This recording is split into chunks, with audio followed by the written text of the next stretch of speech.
এখানে আরও একটা গাছ, এটাতেও মাশাআল্লাহ অনেকগুলো ধরছে পেয়ারা। একদম ছোটো গাছটা কিন্তু আমার সমান। এই যে ছোটো একদম গাছ, এই গাছে মাশাআল্লাহ অনেক সুন্দর সুন্দর পেয়ারা ধরছে। এই যে একটা, অনেকগুলো মাশাআল্লাহ। আর এগুলো ভেন্ডি, আমরা চিটেঙ্গা ভাষায় ঢেঁড়স বলি আর কি। এখানে আরও একটা পেয়ারা গাছ, এখানে আরও একটা আছে পেয়ারা গাছ, এটাতেও ধরছে।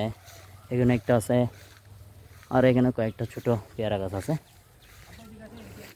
হ্যাঁ, আর এখানে একটা, এটা নিম গাছ রোপণ করছি। আর এটা হচ্ছে মোসাম্বি গাছ, আব্বু বলতেছে ওই দিক থেকে, এই আর কি। তারপর কিছুদিন আগে আরও একটা গাছ রোপণ করা হয়েছে, এটা হচ্ছে বড়ই গাছ, আপেল কুল, এটা আব্বু বলতেছে আপেল কুল। আর এটা হচ্ছে তেজপাতা, এটা হচ্ছে তেজপাতা। এই আর কি আমাদের ক্ষেত খামার কৃষি এতটুকুই। তো এখন আমরা চলে যাব কলাগুলো নিয়ে বাসায় চলে যাব, বৃষ্টিও চলে আসতেছে। সো আজকের জন্য ভিডিওটা এই পর্যন্ত। আপনারা সবাই ভালো থাকবেন, সুস্থ থাকবেন। আসসালামু আলাইকুম এভরিওয়ান।